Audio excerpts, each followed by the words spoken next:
Alhamdulillahil warid biwaridat mutanawwi'ah mutaghayyirah mutabadilah.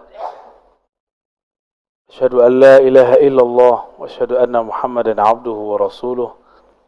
Allahumma salli wa sallim wa barik ala sayyidina Muhammad wa ala alihi wa ashabihi wal mahdi khalifatihi wa sallim. InsyaAllah Bapak Ibu yang karena Allah, sahabat-sahabat pencinta subuh, semoga dalam keberkahan Allah Subhanahu wa taala. Warnanya kuning ya. Bisa dibaca? Oke. Kita akan mengkaji kitab Al-Hikam. Mohon maaf yang kajian Risalah Kusyairiyah dan Sahih Muslim mendadak di cancel ya. Karena saya ini juga masih santri. Kalau guru saya mengatakan berangkat, saya berangkat. Saya cancel semua Pak. Jadi mohon maklum.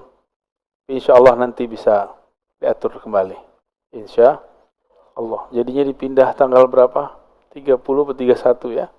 Insya Allah. Mungkin pekan depan. Semoga nggak ada halangan lagi. Sebelumnya mari kita kondisikan kolbu. Minta kepada Allah, semoga Allah membukakan hati pikiran kita semua dengan keberkahan surah Al-Fatihah. A'udzubillahi minasyaitonir rajim. Bismillahirrahmanirrahim. Alhamdulillahirabbil alamin arrahman. Iyyaka na'budu wa iyyaka nasta'in. Shiratal ladzina an'amta 'alaihim ghairil maghdubi 'alaihim waladdallin. Amin.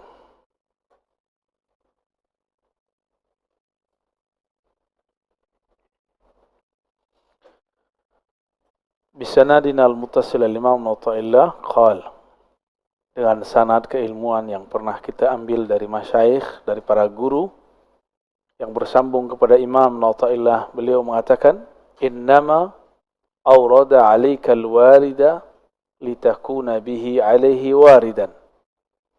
Kita masih berbicara tentang wirid. Apa itu wirid? Amalan yang diistiqomahkan. Kapan seseorang mempunyai wirid? Apabila dia sudah menjadikan satu amalan menjadi amalan wajibnya di luar yang wajib. Jadi dia mendisiplinkan untuk dirinya di luar yang sudah ada.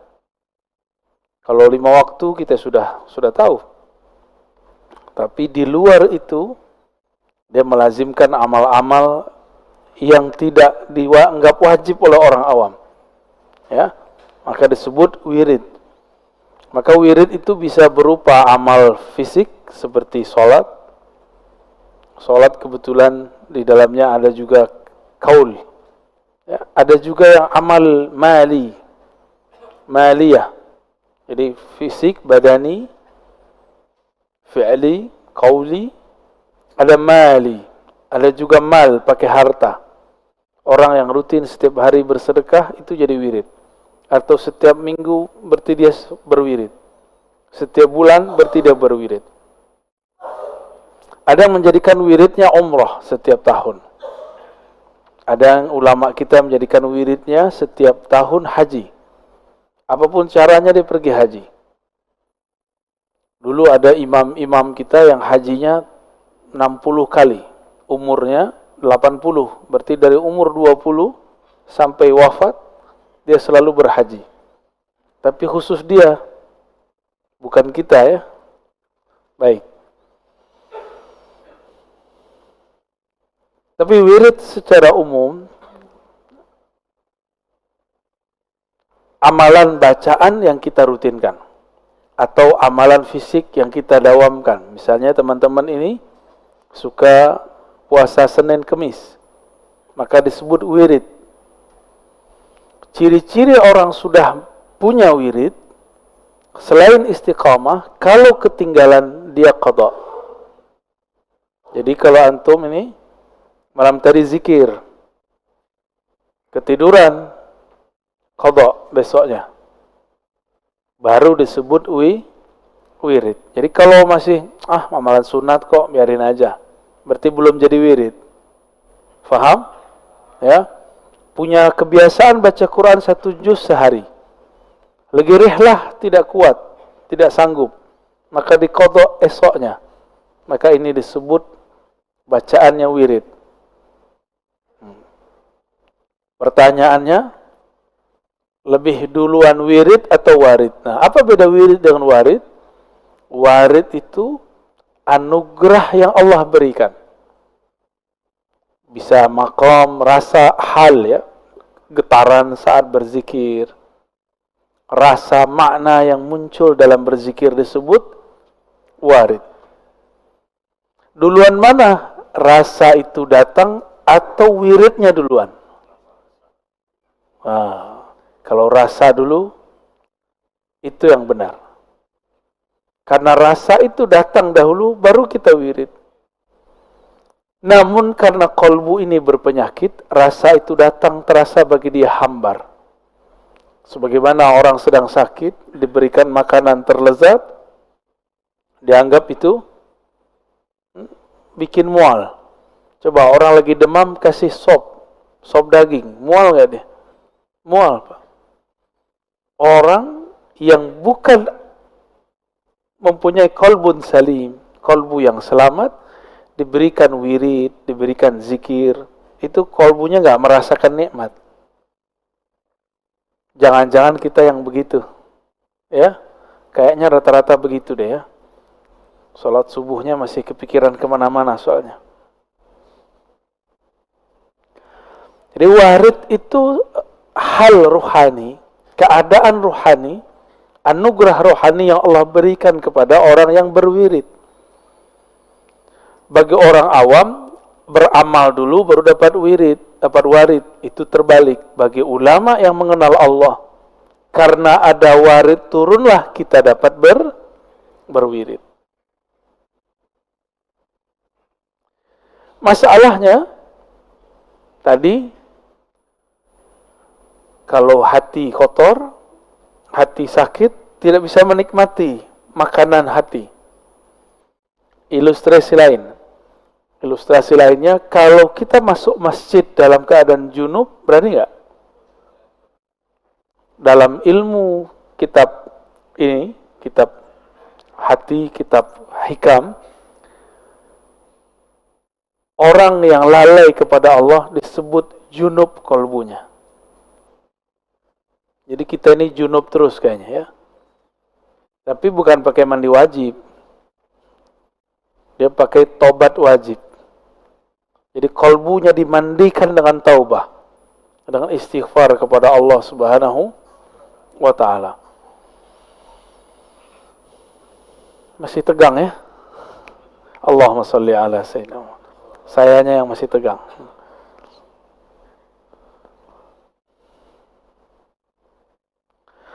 أورد عليك الواردة لتسلمك من يد الأغيار وليحررك من رق الآثار. أورد عليك yang paling atas ya. أورد عليك, Allah memberikan kepadamu warid. Satu warid supaya apa? Litasallamaka min yadil aghyar. Jadi warid itu agar dia mengambilmu dari pengaruh selainnya. Jadi kita ini kadang-kadang zikir gak ada rasa. Tiba-tiba di saat hilang keinginan dapat rasa. Jadi zikir gak boleh nafsu. Baca Quran gak boleh nafsu, Pak. Kalau zikir punya nafsu, pengen khusyuk, nggak dapat khusyuknya. Ya. Zikir pengen usul, pengen sakti, nggak sakti antum. Ya. Sama dengan ketemu guru, ketemu ustadz pakai nafsu, nggak akan ketemu. Nggak usah nafsu. Ya. Segala sesuatu itu biasa-biasa aja. Jangan terburu-buru, jangan tergesa-gesa. Jangan maksa-maksa. Jangan maksa Allah juga. Kalbu kita belum siap. Antum mau merasakan yang Nabi rasakan. Ntar keluar rumah, pohon ngomong. Berani nggak? Paling-paling besok gila. Ngomong-ngomong sendiri, ya, ngomong pohon. Nggak sanggup kita. Maka Allah Subhanahu wa Ta'ala mengambilnya pelan-pelan. Ada orang yang diambil langsung. Yang diambil langsung, terjadilah apa yang disebut majzub. Tahu majzub? Masih ingat ciri-ciri wali? Macam-macam wali ada 3. Wali malamatiyah, wali majzub, wali sufi. Wali majzub, ini yang mendadak diambil oleh Allah Subhanahu. Jadi dia diberikan mahabbah, diberikan ma'rifat secara mendadak. Maka kaget itu, akalnya kaget. Orang biasa yang tidak mengerti walaupun gelarnya doktor, ustadz, kiai 1000 kali, kalau nggak faham ilmu ini, dia akan anggap orang yang mengalami itu gila. Dan saya dituduh orang yang meyakini wali gila. Menurut antum, Wan Syekhon gila nggak? Wali pastinya. Ya, saya punya penyakit serak kalau berbicara, apalagi pagi-pagi begini. Tiba-tiba beliau ngantarin satu obat yang sampai sekarang mujarab. Dokter diobatin orang gila, mungkin nggak? Hah? Mungkin nggak? Mungkin nggak dia gila? Nggak mungkin. Ente yang nggak paham. Ya. Jadi kita tidak pernah meyakini wali itu gila atau orang gila wali, nggak ada. Kita menyebutnya majzub, dan majzub beda dengan majnun. Majzub orang yang ketarik akalnya karena cinta, sedangkan majnun orang yang tertutup akalnya disebut gila. Waliharriraka min rikil athar. Allah memberikanmu warid, pertama menyelamatkanmu dari selainnya, yang kedua membebaskan kamu dari perbudakan athar alam semesta. Athar itu boleh juga diartikan ciptaan Allah Subhanahu wa Ta'ala. Kita ini mohon maaf sudah jadi budak fulus, budak badan. Coba antum lihat, berangkat pagi, pulang sore. Untuk apa? Fulus, jujur aja. Fulus untuk siapa? Untuk keluarga, untuk anak, untuk badan, untuk lifestyle, gaya hidup. Berarti kita betul-betul jadi budak badan ini.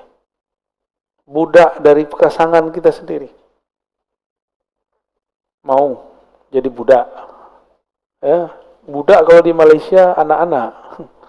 Tapi perbudakan, paham perbudakan. Waliharriraka min rikil athar. Allah berikan rasa supaya kamu tinggalkan perbudakanmu. Inilah yang membuat antum hadir pagi ini. Insya salah satu perbudakan badan tidur.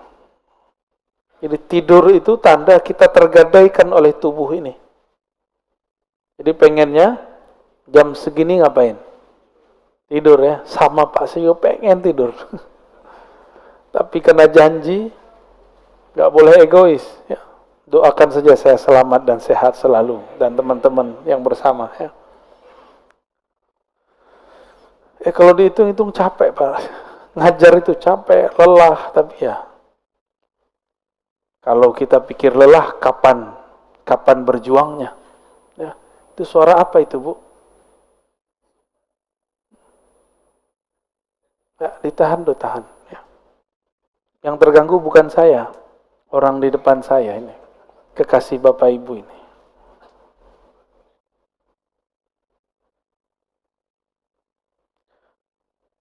Untuk apa wirid itu? Untuk apa warid itu? Liyukhrijaka min sijni wujudika ila fada'i syuhudik. Jadi kita diberikan rasa dalam berzikir. Tujuannya ini. Liukhrijaka, untuk mengeluarkan engkau min sijin. Sijin artinya penjara.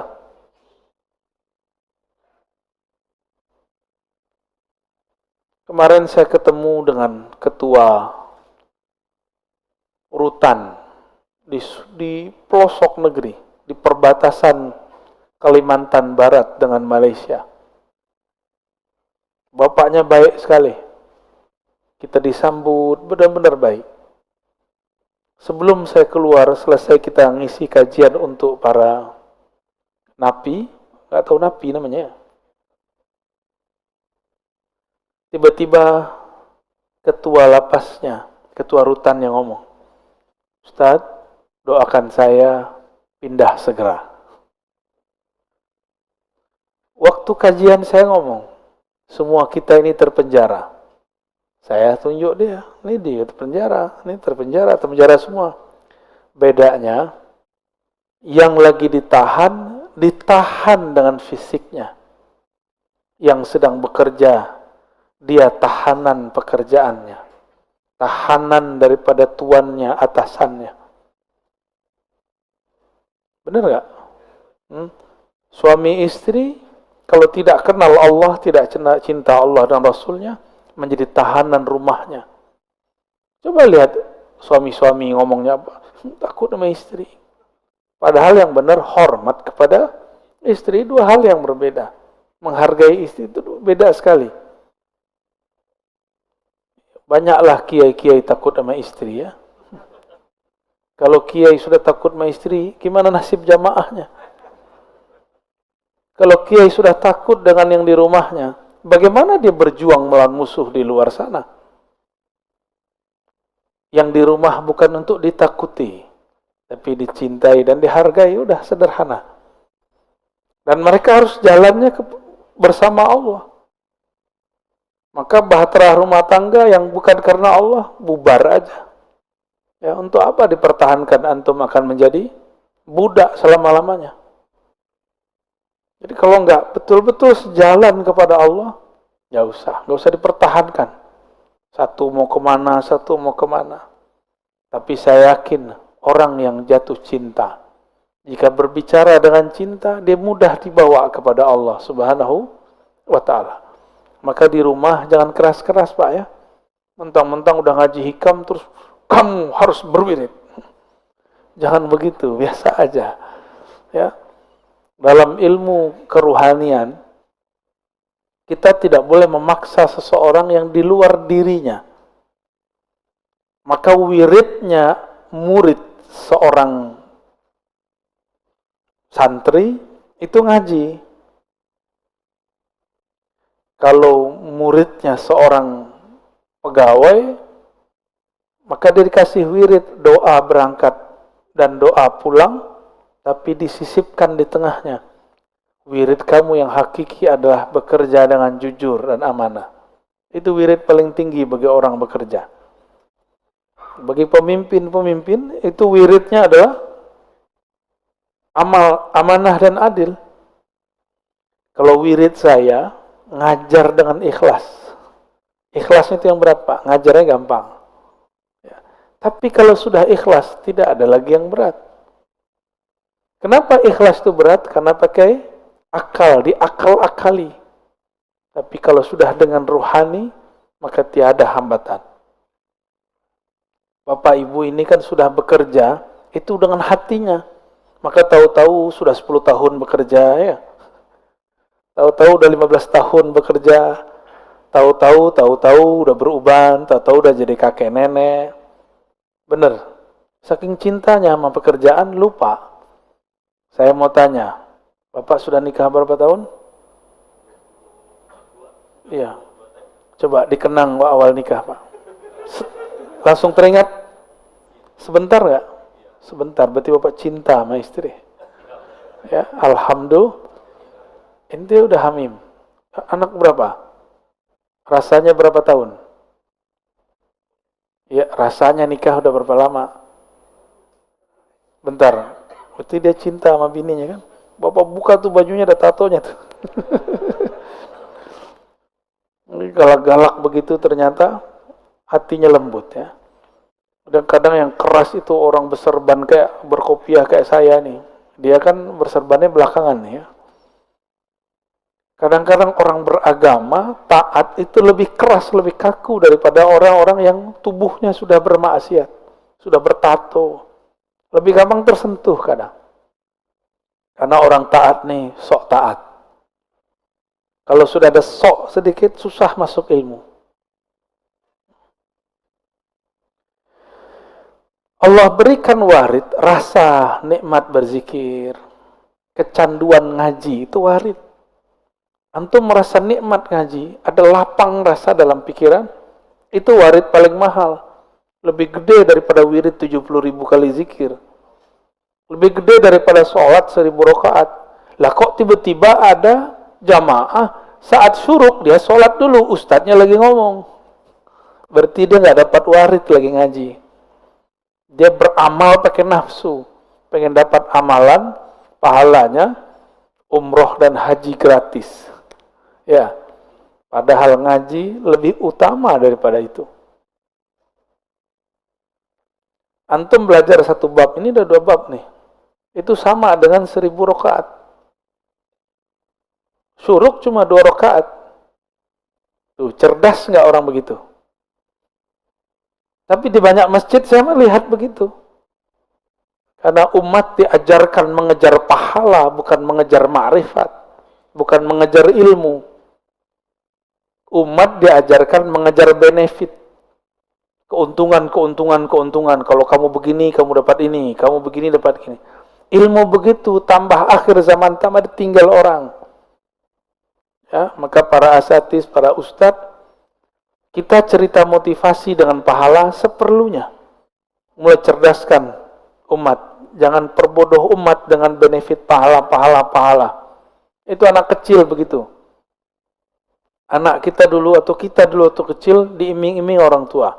Kalau kamu sholat 5 waktu, bapak belikan sepeda. Kalau kamu puasa 30 hari, dibawa jalan-jalan ke Bali. Gitu. Kan salah itu ya. Tapi untuk anak kecil boleh. Untuk anak kecil boleh. Saya pernah cerita, saya bilang ke anak saya, nanti kalau kamu puasanya benar, beliin laptop. Sekali kita ketiduran. Masya Allah, yaf'al. Kita ketiduran. Dia nangis. Dia nangisnya apa? Gak bisa beli laptop. Gak jadi beli laptop. Abi gak jadi beli laptop. Bangun jam 6 semua. Sok-sok tahajud malam tadi. Lewat, bablas. Itu anak nangis bukan karena puasanya tidak lengkap. Bukan karena dia tidak sahur. Tapi karena dia berpikir, tujuan dia tadi apa? Laptop. Jadian, Pak. Mau begitu? Ya, Allah sudah tunjukkan sekarang ini, orang-orang yang mengajarkan iming-imingan begitu, itu banyak masalah. Ya, pasti banyak masalah.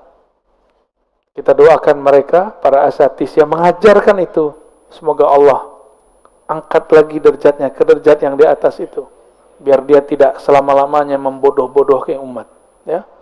Mohon maaf, ini bahasa lumayan kasar. Mungkin sampai kapan ya? Ustaz, antum kajiannya berat sekali. Berat apaan? Antum aja bisa menikmati kan?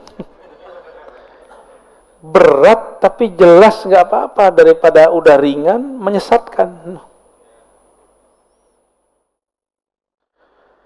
Sijni wujudika, penjara wujudmu. Wujud ini yang pertama wujud badan. Apa kata kawan? Oh, nggak kuat, kayak ente nggak kuat. Jadi dia membawakan ke badannya, bukan kepada ruhaninya. Jadi dia lihat ada orang kuat semangat, orang ini betul-betul mujahadahnya tinggi. Mikir, nggak mungkin kita nggak sanggup kayak dia. Berarti dia masih punya penjara wujud badannya. Ada juga yang penjara akal. Penjara akal. Nggak masuk akal. Yang paling lucu, ngomong kayak ilmiah, tapi salah bahasa, nggak logis. Saya tanya, masuk nggak logis apa? Nggak masuk akal. Nggak masuk akal beda dengan nggak logis. Tahu bedanya? Apa bedanya, Pak? Jangan-jangan selama ini kita ngomong, kita nggak paham apa yang kita omongi. Apa beda akal dengan logis? Ada beda nggak?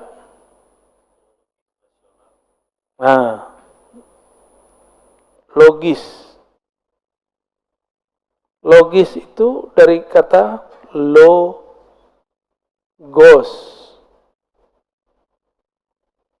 Artinya ilmu atau kata. Kata. Kalau tidak masuk akal, rasio. Nggak masuk akal berarti nggak rasional, irasional.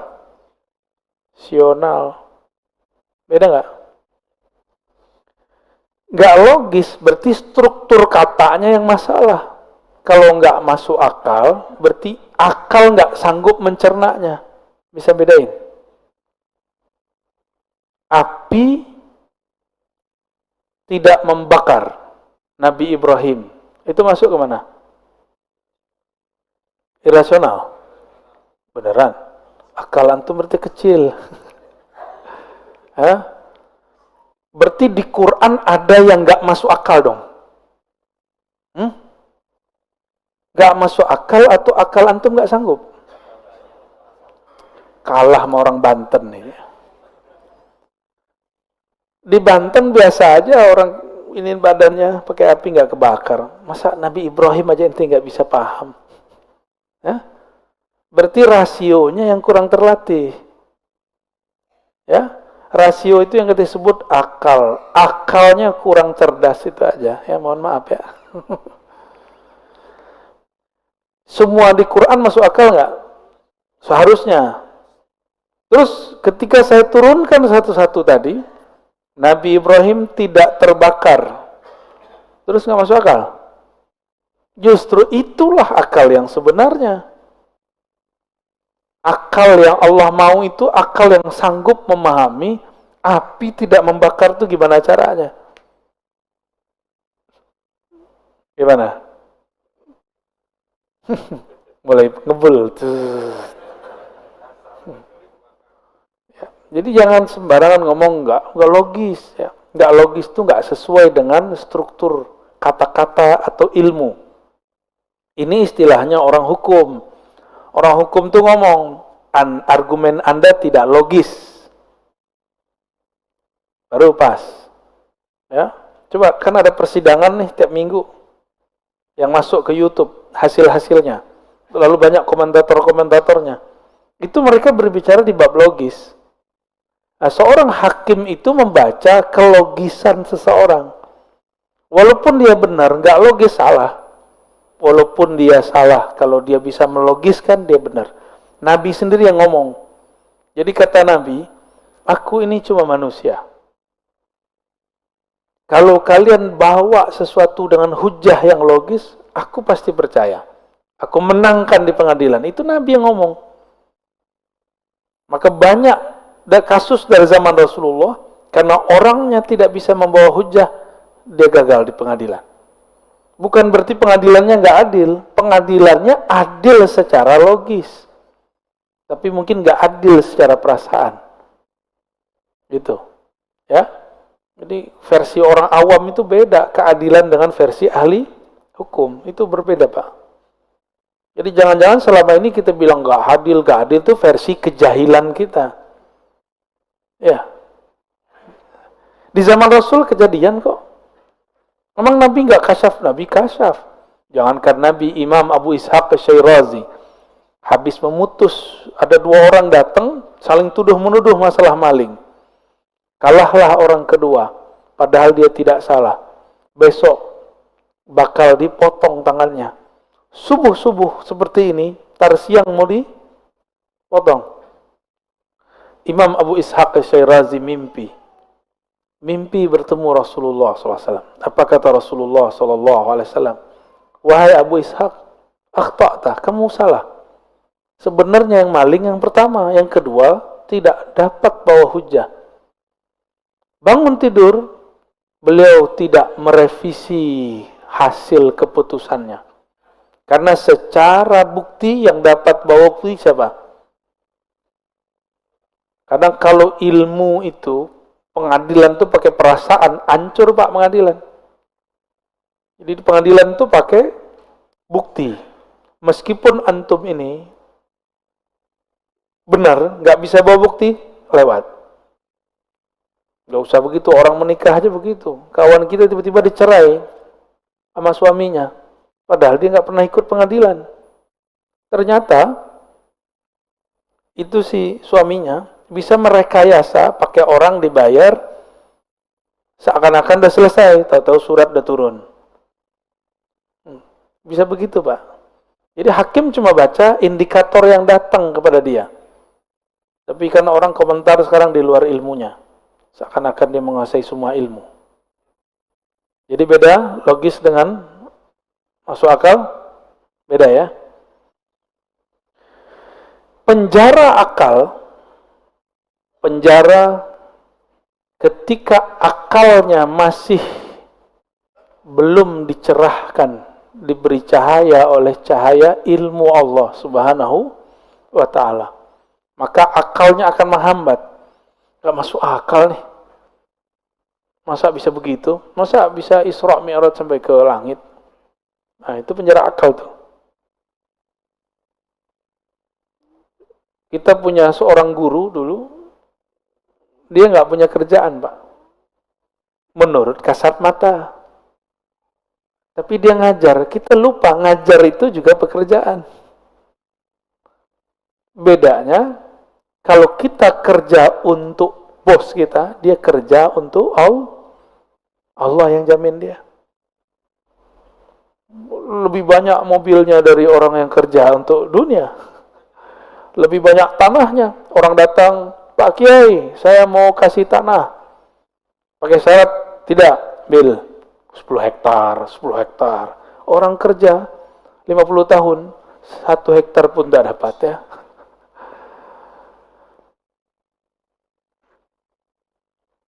Gimana? Masuk akal nggak? Masuk.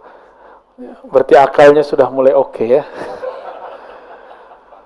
Udah mulai connect. Ketemu dengan orang mati, mungkin nggak? Orang mati itu yang mati apanya? Oke. Antum udah cerdas. Terus yang masih hidup apa? Ruhnya. Maka kalau saya mau ketemu dengan ruh orang mati, tubuh ini harus dianggap mati, dikondisikan mati. Baru ruhnya bisa ketemu dengan ruh orang mati. Itulah yang terjadi pada baginda Rasul SAW. Ketika beliau mengatakan, Ra'aitu Musa yusolli fi qabri. Aku melihat Sayyidina Isa sholat di dalam kuburnya. Bukan di atas kubur, tapi di dalam kubur. Lebih canggih lagi tuh. Beliau ketika sampai di Al-Masjid Al-Maqdis, Baitul Maqdis, melihat 124.000 para nabi dan rasul sholat di belakangnya. Itulah, ini asrar, rahasia, bahwa semua para nabi kemudian menjadi umat Nabi Muhammad sallallahu alaihi wasallam. Jadi makmumnya beliau semua.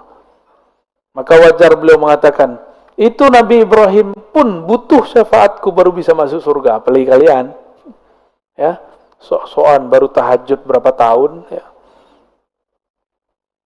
Baru ngaji sunnah bid'ah kemarin sore, udah bisa ngancem-ngancem ustadz, ya.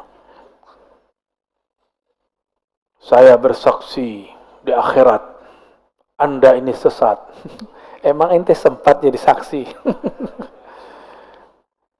Berarti dia nggak mengenal akhir zaman, akhirat. Jadi ada namanya al-ilmu bi akhir zaman atau bil akhirah. Ilmu mengenai akhir zaman dan akhirat. Bahwa di akhirat itu nanti orang nggak akan sempat memikirkan orang lain. Hanya Rasulullah lah yang sempat memikirkan selain dirinya dan para pewaris Rasulullah sallallahu alaihi wasallam. Orang yang di dunia ini memikirkan umat, nanti dia di sana akan dekat dengan Rasulullah sallallahu alaihi wasallam. Tapi orang yang sekarang di dunia ini, dia memikirkan dirinya sendiri, dia jauh dari Rasulullah sallallahu alaihi wasallam. Dari penjara wujudmu kepada fadha'i syuhudik, kepada limpahan penyaksian kepada Allah atau ranah menyaksikan Allah Subhanahu wa taala. Itu tadi. Kalau Bapak bisa masuk akal nggak? Kiai di kampung digaji 200.000 sebulan dari pesantren. Tapi bisa berangkat umroh haji lebih sering dari Bapak ini.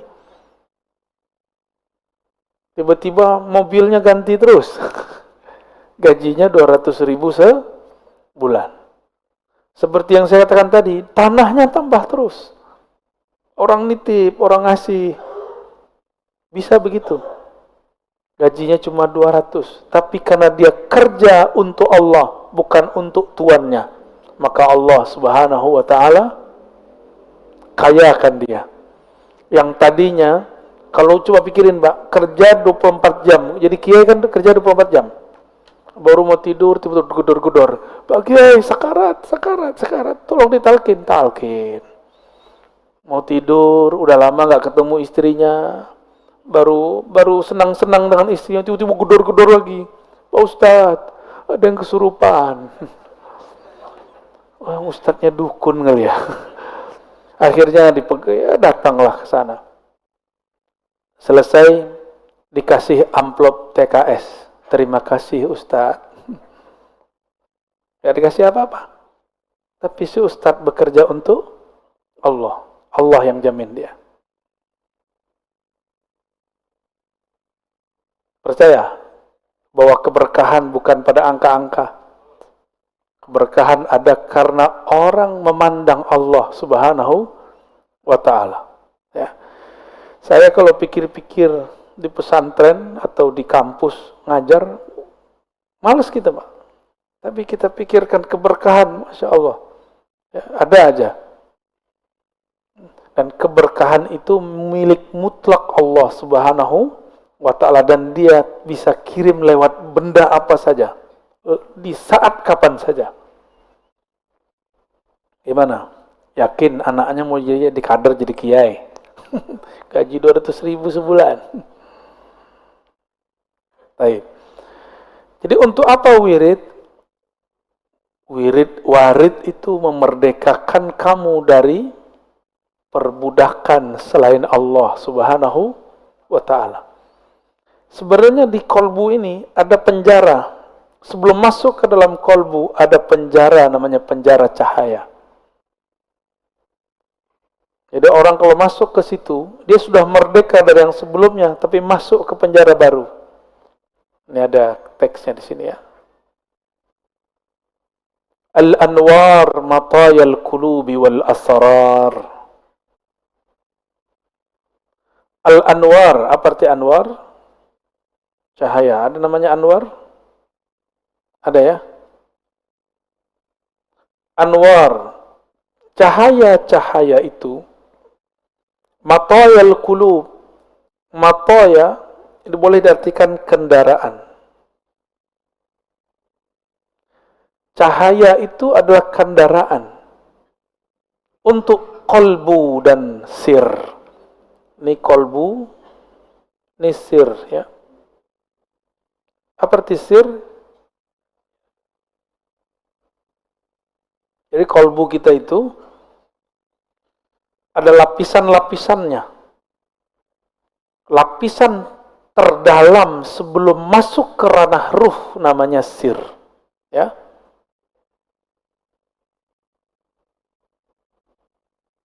Ini kalau kita buat, ini anggaplah sumur.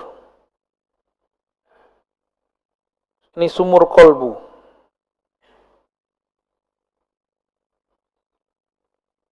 Kalau kita lihat ke dalam sumur, terlihat seperti ini, tambah dalam. Nah, ini kolbu. Ada lagi ke dalam, terus ke dalam. Ya. Yang ini disebut dengan fuad. Fuad itu tempat memutuskan apa saja. Lalu di dalamnya lagi disebut lub. Lub itu inti dari kolbu. Otaknya otak itu dia. Jadi semua kecerdasan kita ada di lub. Orang yang berpikir dengan lubnya, dia akan mampu membaca 10 tahun ke depan. 5 tahun ke depan. Ini kawan-kawan saya, sebelum pandemi, sebelum ada demam online, dia sudah belajar online dan diejek banyak orang. Tapi dia berpikir tenang dengan lubnya. Dagang sama, yang berbeda cara dagangnya. Benar nggak? Dulu dagang nggak? Saya pernah bercerita di sini, di akhir zaman, pasar di mana-mana, tapi sepi. Coba lihat, ruko ada di mana-mana, sepi. Ini zamannya, Pak. Dulu saya pikirkan, pasar sepi, nggak ada transaksi. Ternyata Nabi hanya sanggup membahasakan ke masyarakat Arab saat itu, akhir zaman, pasar-pasar luas di mana-mana, tapi sepi. Maksudnya, orang cukup pakai handphone, smartphone. Itu zaman Nabi Yusuf aja nggak ada itu, Pak. Nabi Sulaiman bisa terbang kemana-mana, itu iri dengan zaman ini. Kalau perlu dia hidup jadi umat Nabi Muhammad SAW. Ya, gimana? Mau jadi umat terdahulu? Saya nggak mau, Pak. Saya bangga jadi umat akhir zaman. Alhamdulillahirabbil alamin. Imam Abu Hanifah berfatwa banyak hal, dan itu berlakunya baru sekarang.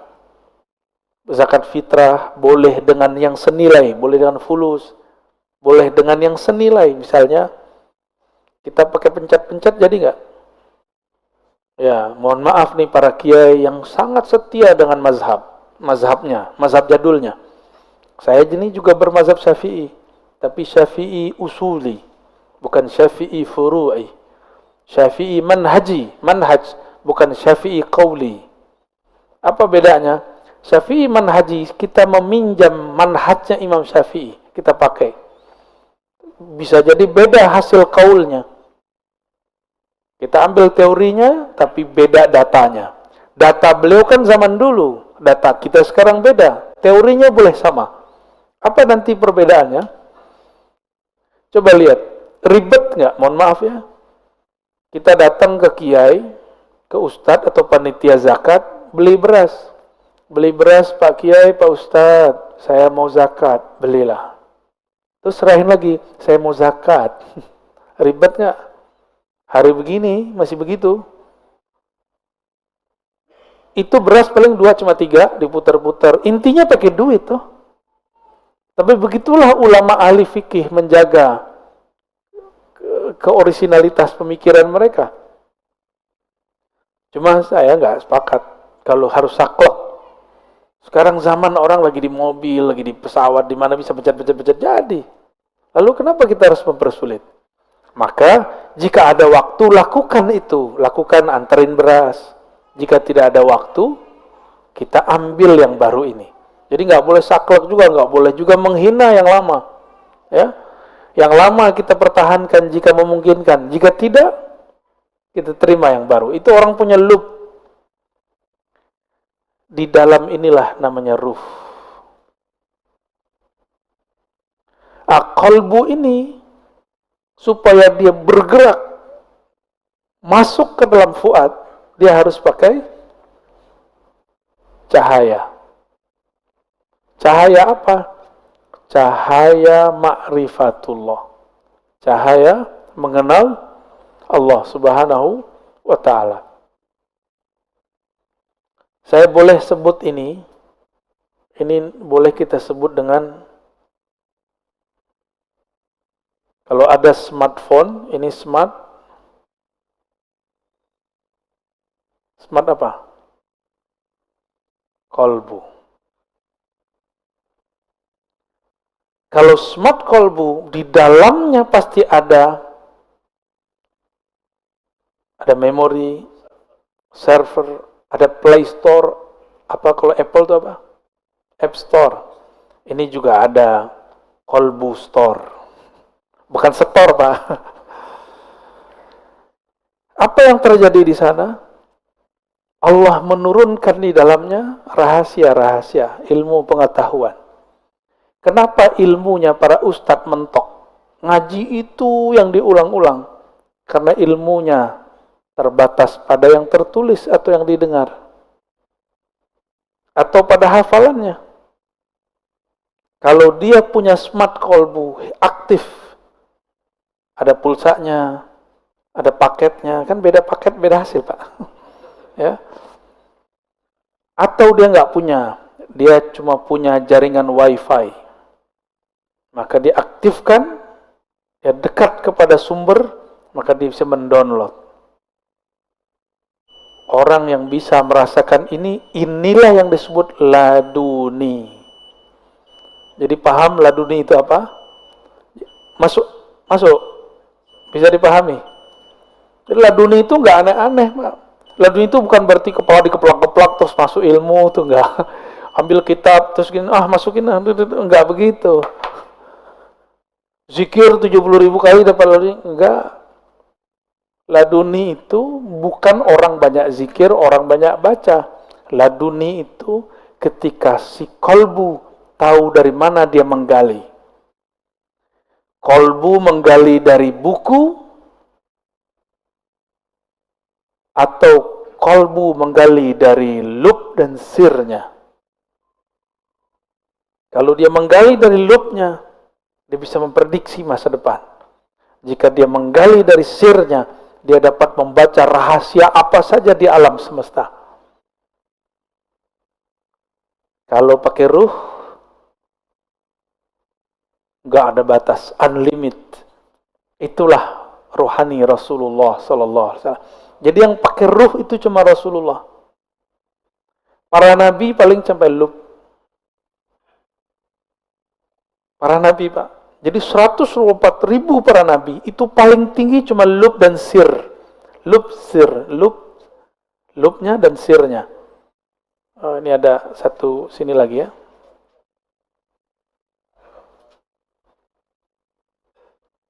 Sampai di situ para nabi. Nah, nabi yang sampai ke sir, itulah 313 rasul. Sedangkan selainnya, sampai di awal-awal sir itu. Sedangkan yang 313 sudah di ujung. Sudah di ujung pencapaian rohani. Yang menjadi pakar ruh cuma Rasulullah Sallallahu Alaihi Wasallam. Maka ilmunya Rasulullah di atas para malaikat. Jibril nggak bisa tembus, Pak. Jibril cuma sampai ke Fuad. Jibril menurunkan Al-Quran sampai ke Fuad. Sebenarnya dia tidak menurunkan, dia cuma nyolek Fuadnya Rasulullah. Ternyata dalam kolbu Rasulullah sudah ada semua Quran. Jadi Quran turun itu cuma formalitas. Pada hakikatnya di kolbu Nabi sudah ada semua Quran itu. Kan khuluquhul Quran, akhlaknya Quran, berarti dia itu batangannya Quran, kira-kira begitu. Isinya Quran ya Rasulullah itu sendiri. Kalau akhlaknya Quran, sifatnya apa dong? Hembusannya apa dong? Dialah hakikat Quran yang sebenarnya. Dengan demikian Rasulullah Sallallahu Alaihi Wasallam itu ilmunya unlimited, tidak terbatas. Kalau kita ada kuota unlimited, tapi kalau habis jatahnya loading.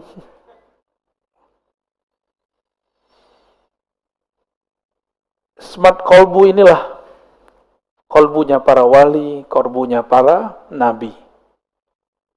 Salatullah wassalamuhu alaihim. Gimana? Cukup? Beneran? Baru mukodimah ini ya. Ya udah, aneh tambah satu lagi hadiah buat antum ya. Jangan sholat syuruk ya. Orang lagi bagi-bagi asror, dia malah sholat syuruk. Yang paling lucu, kawan kita sholat. Saya nggak tahu dia sholat sunat atau sholat wajib. Saya lagi bahas asrar. Dalam sholat dia dengerin ceramah saya. Ya. Beramal jangan dengan nafsu ya. Beramal itu ya dengan makrifat itu kita beramal. Kita ini kan senang sibuk tapi hasilnya dikit. Lagi ngapain? Sibuk. Gaji gitu-gitu aja. Sekarang ini orang udah rebahan, gaji jalan terus. Ya, kaum rebahan. An-nuru jundul qalb. Cahaya keilmuan itu, cahaya makrifat itu jundullah, tentara Allah. Jundul qalbi, tentara qalbu. Tentara butuh komando nggak? Butuh komando? Betul? Beneran? Maka ini qalbu harus dilatih mengomandoi nur. Butuh mursyid. Syekh yang membimbing dia. Kalau enggak nanti, ketika ada cahaya yang tadi tidak terlihat, namanya kasyaf. Paham? Kalau sesuatu terlihat, kolbunya belum terlatih, nanti kolbunya akan tersesat pada kasyaf syaitan. Karena kasyaf ini terbagi, ya, kasyaf, apa arti kasyaf? Terbukanya tabir gaib. Kasyaf ya. Terbukanya tabir gaib. Kasyaf ini ada kasyaf syaitani.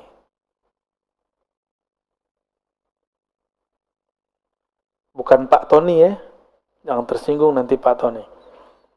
Ada kasyaf. Ada banyak ini ya. Malaki. Malaikat. Kasyaf malaikat biasanya dengar zikir. Jadi antum nih kalau jalan, mungkin ada di antara kita nih, pas jalan keluar, dengar pohon zikir. Itu namanya kasyaf malaki. Ya. Atau seakan-akan terbawa ke alam lain, lalu melihat ada sekelompok komunitas di alam yang kita tahu alamnya, mereka sholat, mereka zikir. Itu namanya malaki. Asik Pak. Alam-alam begini nih asik. Termasuk yang syaitoni ini asik. Bener asik. Terus ada kasyaf akli. Akal kita.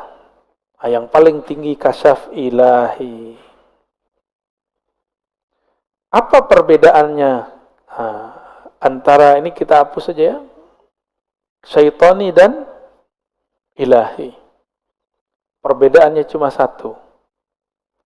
Ilahi menambah seseorang ma'rifat kepada Allah, membuat dia tambah merasa hina, sedangkan kasyaf syaitani membuat dia merasa sakti, mulia, wali. Dia merasa dirinya lebih tinggi dari wali manapun. Syaitani ini biasanya dicirikan dengan melihat aib-aib orang. Makanya kita tegur kalau ada murid lagi zikir, terus dia melihat kawannya berwajah hitam. Saya bilang itu setan yang datang. Supaya kamu tengkar dan suuzon kepada kawanmu itu. Ya, jadi jangan langsung percaya. Ciri-ciri kasyaf syaitani terbukanya aib orang lain, dah gitu aja. Jadi kok setiap aib itu bukan dari Allah. Dan biasanya kalau itu dari Allah, dia berbicara aib, tapi nggak disebutkan orangnya, cuma dikasih simbol-simbol. Suatu kali saya diuji oleh Allah, harus mundur dari semua jadwal saya karena diperintahkan guru. Lalu saya menyarankan orang yang khidmah kepada guru saya untuk nggak percaya kepada panitia yang di sana, karena mereka menurut saya tidak terpercaya. Tapi saya dianggap su'ul adab dan saya ridho. Tapi sebelum saya meridhoi itu, tiba-tiba Allah kasih penglihatan. Lagi tadi, sebelum kayak kita datang ke masjid 15 menit sebelum azan. Saya zikir 15 menit, tiba-tiba Allah tunjukkan. Habis lagi zikir nih, nggak tidur. Ada orang kayak santri cium tangan guru saya, tapi lidahnya seperti ular. Tapi orang ini nggak kelihatan wajahnya siapa. Nah, ini berarti dari Allah. Karena saya tidak kemudian bersuuzon kepada siapapun. Cuma kemudian mencari-cari ini siapa. Karena Allah Ta'ala yang menurunkan, maka kita katakan, ya Allah, bimbing aku di jalan. Jangan sampai menyalahkan orang yang tidak salah. Bantu menyelesaikan masalah. Ternyata betul, bertahap Allah bukakan siapa orangnya. Tanpa perlu saya ngomong.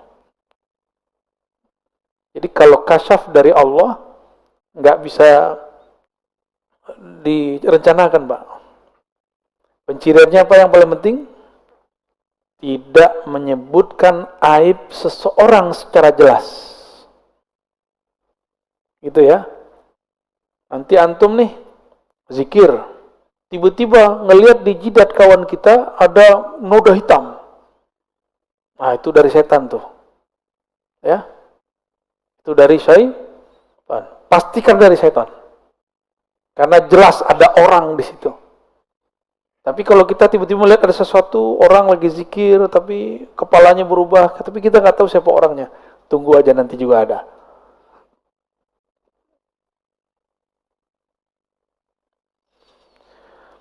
Cahaya itu tentara qalbu. Kama anna zulmata jundun nafs. Sebagaimana kegelapan adalah tentara jiwa, diri, nafsu. Berarti ada dua tentara ya. Tentara dalam bab ini itu persis seperti tentara dalam pemahaman militer. Dia punya serangan. Itu zulmah, kegelapan ini. Dia bisa menyerang, Pak. Masuk lewat pikiran, masuk lewat telinga, masuk semua. Dan serangannya bertubi-tubi. Kalau orang berzikir dengan nafsunya, pengen jadi wali, nanti pas lagi zikir, kamu wali.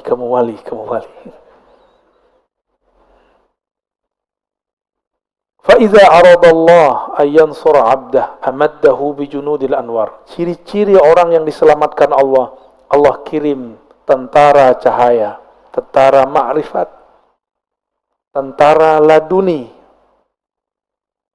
Ciri-ciri orang itu tidak diselamatkan oleh Allah. Allah biarkan dia bergejolak, bergelimang dengan kegelapan dan selainnya. Sama-sama zikir, tapi sekarang sibuk dengan kasyaf. Sibuk dengan urusan jin.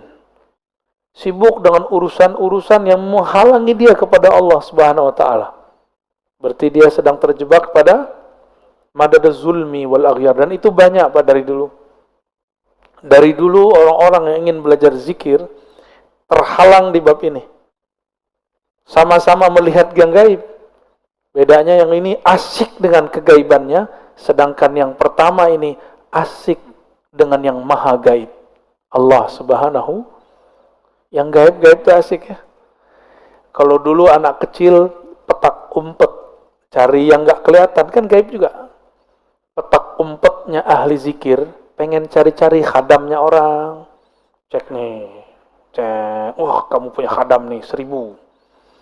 Cek. Oh, kamu punya jin nasab. Asik gitu Pak. Asik bener. Saya kan mantan.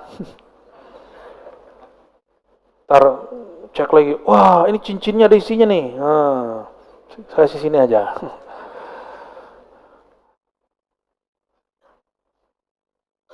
Maka kalau Bapak Ibu nih simpan benda-benda yang diisi-isi, saran saya dikubur aja. Kubur atau kasih ke orang ahli atau taruh di museum. Ya. Keris diisi, itu ganggu Pak nanti. Ganggu zikir. Jimat udah, buang tuh jimat ya, bakar. Ya. Kalau ada kalimah Allah bakar. Kalau cuma benda-benda, udah taruh aja. bergantunglah kepada yang maha abadi. Jangan bergantung lagi kepada yang tidak abadi. Tawakkalu 'alal hayyil ladzi la yamut. Kalau engkau hendak bergantung bertawakal, bertawakallah kepada yang hidup tidak pernah mati. Bertawakal berserah kepada guru-guru bakal mati. Sudah berapa banyak murid-murid jamaah, murid tarekat, murid zikir, kelimpungan sekarang gurunya mati. Wafat syekhnya. Jangan bergantung sama guru. Apa kurang cukup pelajaran dari Sayyidina Umar? Saking cintanya, lagi mabuk cinta sama Rasul sallallahu alaihi wasallam, tahu-tahu Rasulullah meninggalkannya. Kata beliau, siapa yang mengatakan Muhammad mati, aku matikan dia. Umar, Pak. Itu terjadi, Pak, di banyak komunitas zikir. Guru itu berjasa menjadi pintu. Kalau udah masuk, sudah bersama yang di dalam pintu. Jangan, nggak usah dibawa-bawa pintunya. Ya. Paham maksud saya? Sayyidina Ali mengatakan, Ana Madinatul Ilm wa Aliyun babuha. Nabi Muhammad SAW menyebut Sayyidina Ali, aku kota ilmu, Ali pintunya. Itu hadis mutawatir, didhaifkan oleh kelompok pembenci Ahlul Bait. Ahlus Sunnah cinta sahabat, cinta Ahlul Bait. Kita respect kepada dua golongan ini. Jadi ciri-ciri Ahlus Sunnah yang sebenarnya cinta ulama, sahabat, cinta Ahlul Bait. Cinta Ahlul Bait bukan berarti membenarkan semua kata-kata Ahlul Bait. Ini kan ada Sayyid, ya, ada Habib paling 1-2 orang. Ya dia sama kayak kita, tanya aja sama dia. Nggak ngaji dia jadi orang jahil. Nggak sholat dia jadi fasik. Ya. Sama. Bahkan dosanya lebih besar dari kita. Karena di dalamnya ada darah Rasulullah Sallallahu Alaihi Wasallam. Emang enak jadi Habib. Ya. Kawan-kawan mau jadi Habib, atau Habib palsu. Habib PA atau ya, emang kalau udah pakai gamis jadi Habib, pakai jenggot ngomong tabarakallah masyaallah. Enggak jadi Habib. Habib itu nasab dari Rasulullah SAW dan itu anugerah. Karena ada satu prestasi di alam sana dulu dia buat oleh ruhnya, maka dilahirkan sebagai Habib. Habib aja kadang nggak tahu, Pak, prestasi dia. Apa yang dia buat dulu di sana. Baik. Semoga Allah memberikan kita tentara-tentara kolbu dan diberikan kemampuan untuk mengomandoi tentara-tentara itu. Jangan sampai cahaya sudah masuk, tapi kolbu belum siap untuk merawatnya. Maka rawatlah kolbu, bergurulah kepada ahli kolbu. Fas'alu ahli dzikri in kuntum la ta'lamun. Tanya kepada ahlinya jika engkau tidak tahu. Jika tidak tahu fikih, tanya ke ahli fikih. Jangan tanya ke sufi. Jika tidak tahu tasawuf, tanya ke ahli tasawuf. Jangan tanya ke salafi. Jika enggak mengerti tentang dakwah, jangan tanya kepada ustadz yang cuma ustadz yang malas gerak, apa namanya, mager. Ada ustadz mager, Pak, dia di rumah aja ya, nggak apa-apa juga sih. Jangan tanya jemaah tabligh kepada ustadz mager. Gak paham dia. Sebagaimana antum jangan tanya persoalan suluk khalwat kepada orang yang sedang rihlah dakwah. Dulu kita khuruj, saya ikut khuruj dulu. Sampai di satu tempat, itu orang kampung sana suluk tarekat. Zikirnya Allah, Allah. Setahu saya, dalam khuruj ada bab tidak boleh membicarakan atau menyalahkan khilafiyah. Ini kawan saya menyalahkannya, diusirlah. Untung ada saya, sudah pernah bersuluk 40 hari. Kita cut, dari bisa yang urus. Akhirnya, jadi bersahabatlah kita sama orang yang tadi disalah-salahkan itu, Pak. Malah dia baca-baca isi hati saya. Dia kira saya nggak bisa baca juga. Taib, alhamdulillahi rabbil alamin. Ngebul ya. Semoga Allah kirim tentara kolbu, bukan tentara nafsu. Ya. Dekati ahlinya, jangan jauh dari mereka, amalkan ilmunya. Insya Allah tentara kolbunya dapat dikendalikan. Ya. Amin ya Rabbal. Mungkin ada 1-2 pertanyaan. Wow, ini tuh sering nih. Kali beling ya. Fadal.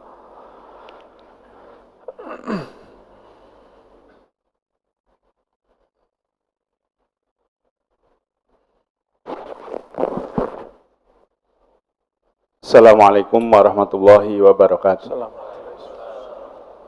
Saya Syafaat Ustadz dari Tangerang. Saya butuh syafaat, Pak. Sama Ustadz. Lanjut. Pertanyaan saya mengenai wali yang majdub, Ustadz. Bagaimana cara kita untuk membedakan kejadian-kejadian atau perbuatan yang khariqul adah itu?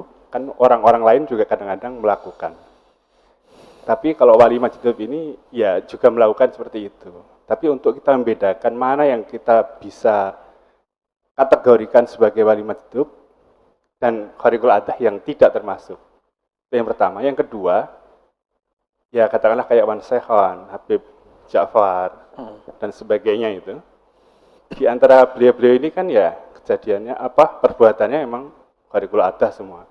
Yang mana yang boleh kita ikuti atau bagaimana cara kita mengikuti, namanya wali, kita pengen mengikutinya, tapi kan susah tadi. Gimana kejadian seperti itu? Mohon maaf, kadang-kadang saya ketika pertama mendengar Habib Ja'far Al-Kaf itu berdoa, saya kaget, kayak gini kok wali, dan banyak gitu ya? Saya akhirnya para kiai cium tangan.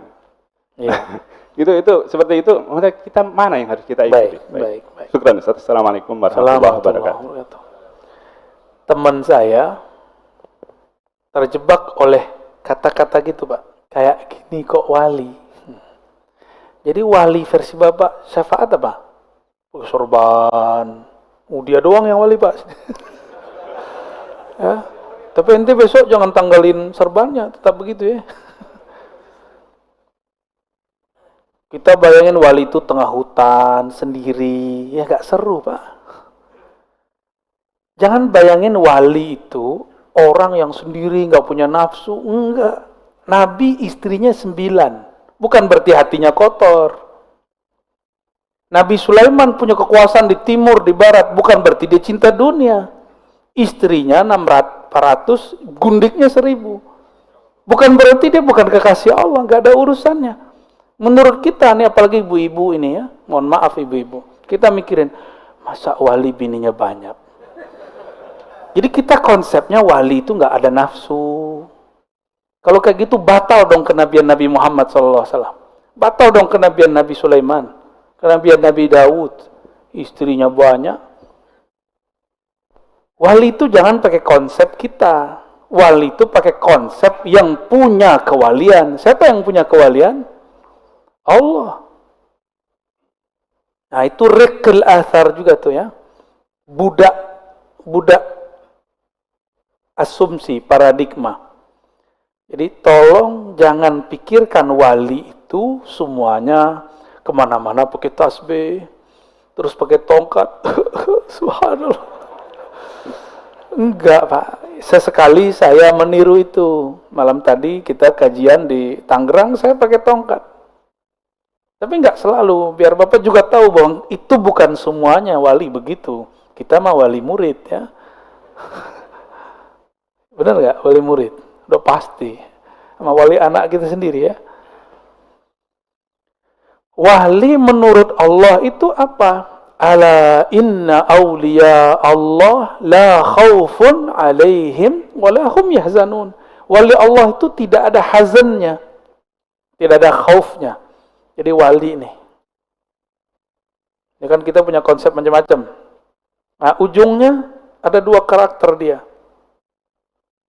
Apa itu? Tidak ada hazan. Apa arti hazan? Huzun ya. Sedih. Yang kedua khauf. Apa arti khauf? Takut. Wali itu enggak ada itu. Wali-wali yang mengalami tidak ada rusuh di hatinya, tidak ada gundah dalam jiwanya, walinya ada 3. Pertama wali sufi. Nah itu yang antum bayangin tuh ya, kemana-mana pakai tongkat, jenggotnya Masya Allah, serbannya Masya Allah, kopiahnya rapi, jubahnya rapi, sarungnya rapi, tasbihnya luar biasa, wiridnya terjaga, tertata rapi. Karena sufi pakai thariqah, rekat.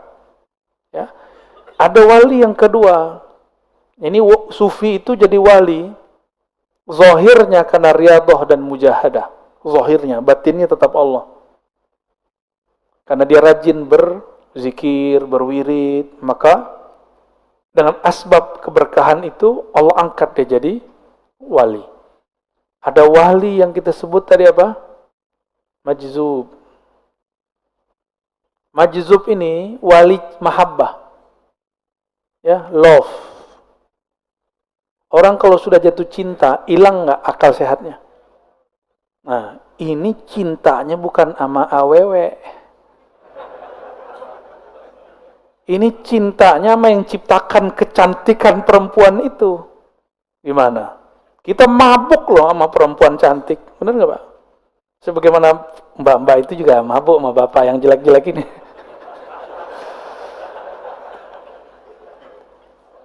Betul-betul memabukkan. Itu baru cinta fisik. Yang mohon maaf, buang airnya masih bau lah. Ya. Itu wansehan, Pak. Sahabat saya saksinya, buang air kecilnya nggak bau. Dia pipis. Itu air seninya nggak bau. Percaya nggak? Ini saksinya bukan 1-2 orang. Hampir dimanapun dia pipis. Kencing di situ, mohon maaf ya. Bahasa kasar begitu. Itu orang mengatakan, kok nggak bau ya? Itu baru cucu Rasulullah, cicit Rasulullah SAW. Gimana Rasulnya? Sallallahu alaihi wasallam. Padahal orang rokok, itu kan kotor pembersihannya. Normalnya kalau dia ngerokok, itu pasti bau. Benar nggak? Kita yang nggak ngerokok aja bau. Karena jengkol. Yang ketiga namanya malamatiyah.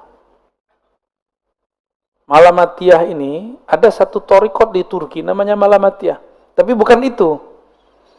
Malamatiyah ini orang yang diberikan asrar dan ma'rifat mutlak. Itu mutlak. Maka Malamatiyah ini karena dia punya asrar di mana? Di bagian paling dalam kolbu tadi, ruh. Dia harus menjaganya. Karena ini permata harus dijaga benar. Coba lihat sekarang, sejak kejadian ada toko emas di Ciputat, tahun kapan itu dibobol orang pas Jumatan, masih ingat? Sekarang semua toko emas di Ciputat itu pakai, udah kayak penjara, Pak. Begitu orang jaga emas, apalagi jaga emas-emas. Ini Malamatiyah jaga rahasia langit dan bumi, bahkan rahasia aras, bahkan rahasia sebelum aras dicipta. Bahkan rahasia setelah alam ini ada. Itu dia nyimpen semua di kolbunya. Orang Malamatiyah. Maka Malamatiyah ini bukan orang gila, dia orang waras. Tapi kalau ahwal ruhaninya datang, dia perlu menyembunyikannya. Kalau enggak, dia nanti jadi majzub.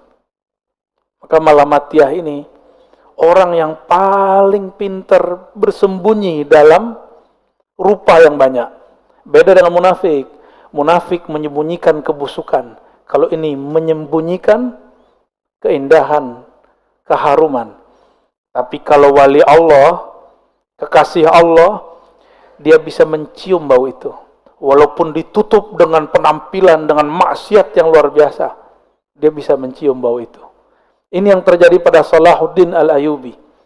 Dia tidak terkecoh oleh joroknya Qutaib Alban. Qutaib Alban itu nguji para qadhi, para imam. Mohon maaf Pak ya. Pipis berdiri depan masjid tanpa ditutup, tanpa istinja. Lalu dia teriak-teriak depan masjid. Orang lagi sholat dia berisik. Ngecek, itu imam yang hafiz Quran, dia ingat Allah lagi sholat atau dia kesel sama saya. Allah Akbar, lagi kesel sama orang. Awas loh, kalau selesai Assalamualaikum, gue gampar loh. Jadi dia dalam sholatnya menyimpan kebencian-kebencian dan dendam.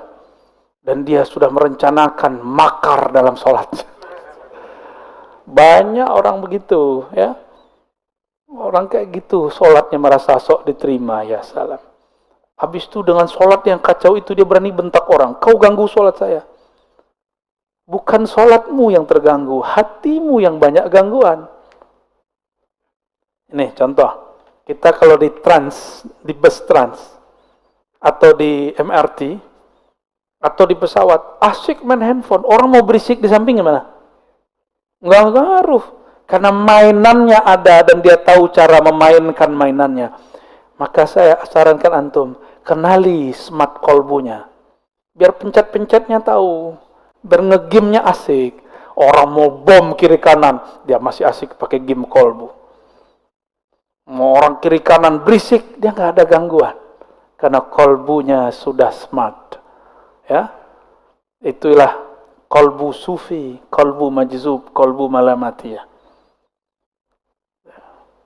Jalur saya jalur sufi, Pak, tapi saya belum jadi sufi. Saya lagi belajar jadi sufi. Sufi kok kayak saya kan nggak pas ya. Kalau majzub, saya nggak masuk ya. Tapi ketemu dengan mereka. Malamatiyah, saya pun sedang belajar kecil-kecilan tentang mereka dan ilmu mereka. Ya. Dan mereka ini nggak banyak. Di alam semesta paling cuma 40 orang.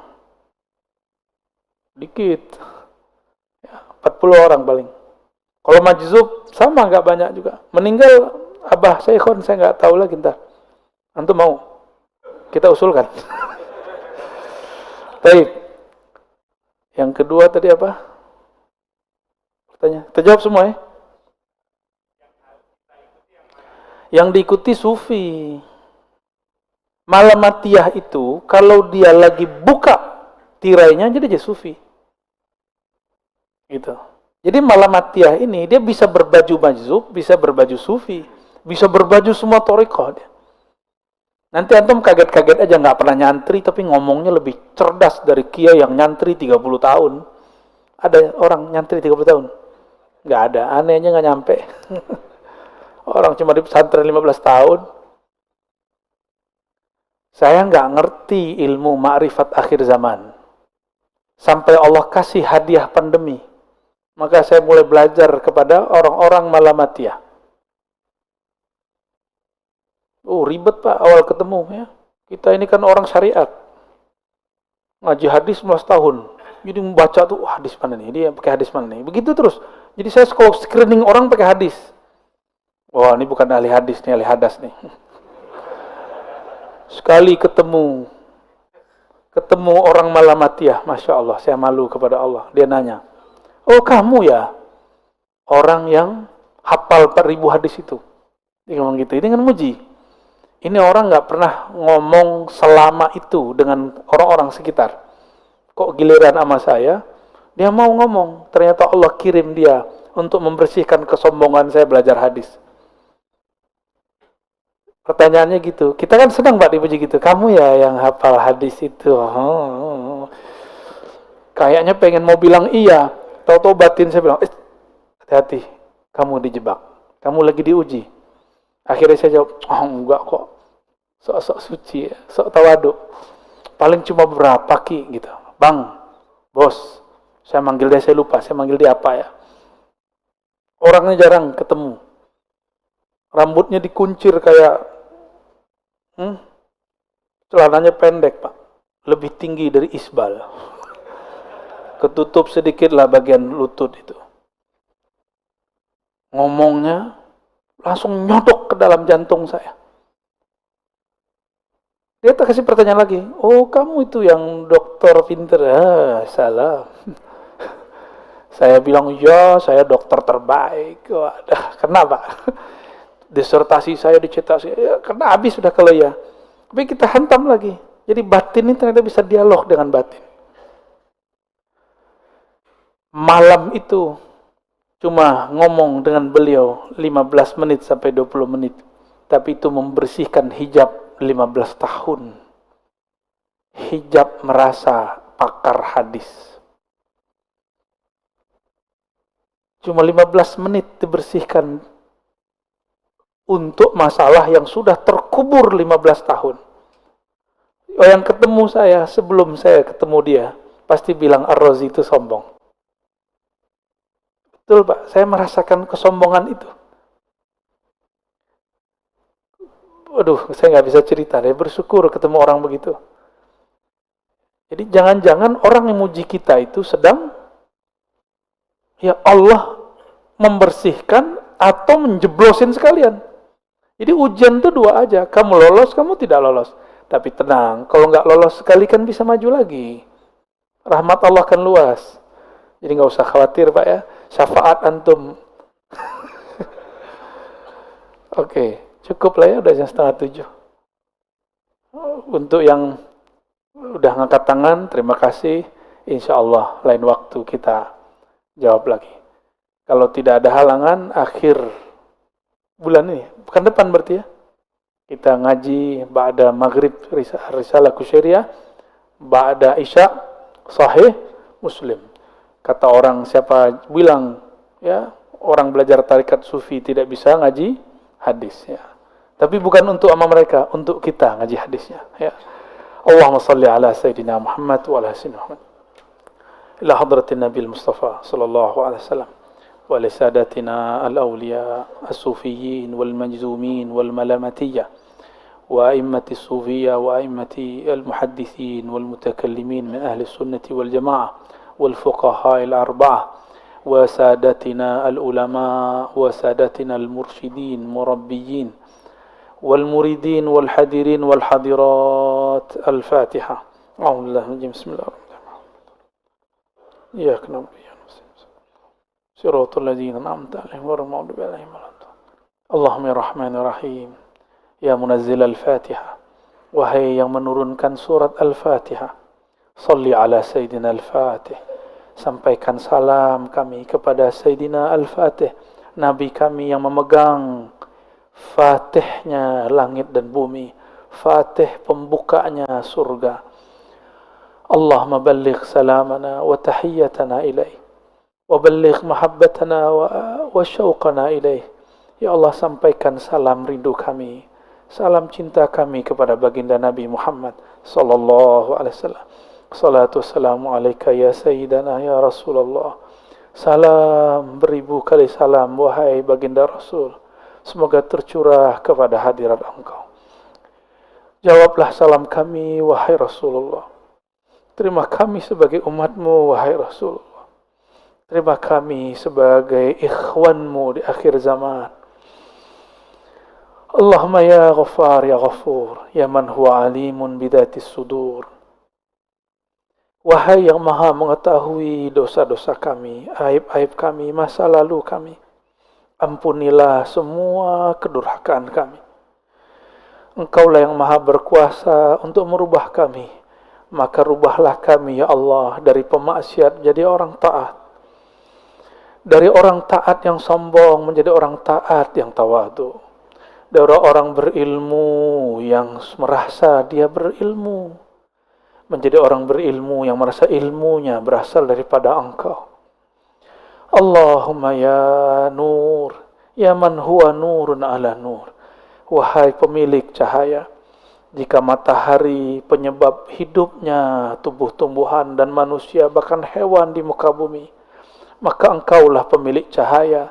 Dengan cahayamu itulah ya Allah kalbu kami hidup, fuad kami hidup, lub kami hidup, ruh kami terang benderang. Maka izinkan ya Allah kami mendapatkan cahayamu ya Allah. Cahaya yang tidak pernah terbenam ya Allah. Cahaya yang tidak pernah tertutup oleh awan-awan maksiat ya Allah. Allahumma ya Allah, bebaskan kami dari perbudakan badan kami, perbudakan nafsu syahwat kami, perbudakan akal pikiran kami, bahkan hijab-hijab yang ada di dalam kolbu, fuad, lub dan sir kami. Hantarkan kami ya Allah kepada kesadaran ruhani yang sebenarnya, mengenal Engkau tiada batasnya. Warzuqnal iman wal islam wal ihsan. Dengan kemuliaan Engkau ya Allah, berikan kami hakikat Islam, hakikat iman, hakikat ihsan memandang kepada Engkau. Allahumma ya Allah, kami punya keluarga, punya kawan, punya tetangga, punya bangsa dan negara. Maka rahmatilah semuanya ya Allah. Kami punya ulama, punya umara, jagalah mereka ya Allah. Kurangi perselisihan di antara mereka ya Allah. Jika mereka berselisih, bimbinglah mereka ya Allah. Ya Allah, kami sering terpancing ya Allah. Terpancing untuk hal-hal yang tidak penting ya Allah. Maafkan emosi kami yang labil ini ya Allah. Maafkan pikiran kami yang selalu suuzon kepada siapa saja ya Allah. Ya Allah, biquwwati jamalika wa jalalik. Ya Allah, dengan keberkahan jamal, keindahanmu, kelembutanmu, maka jadikan kami hamba-hamba yang di dalam kolbunya ada kelembutan, dalam kolbunya ada kasih sayang. Ya Rabb, akhir kami berdoa, bebaskan kolbu kami dari syirik, dari nifaq, kemunafikan, dari kefasikan, dari riya, ya Allah, dari ingin dipuji ataupun takut dibenci, dari ingin pamer, dari puncak semua dosa, yaitu lalai kepada Engkau, ya Allah. Maka dengan kudrah iradahmu, rahmatmu, ya Allah, bersihkan diri kami dari semua penghalang kepada Engkau, ya Allah. Rahmati kami, keluarga kami, orang tua kami, guru kami. Rabbana atina fid dunya hasanah wa fil akhirati hasanah wa qina adzabannar. Wa khtim lana bil khairat walhamdulillahi rabbil alamin.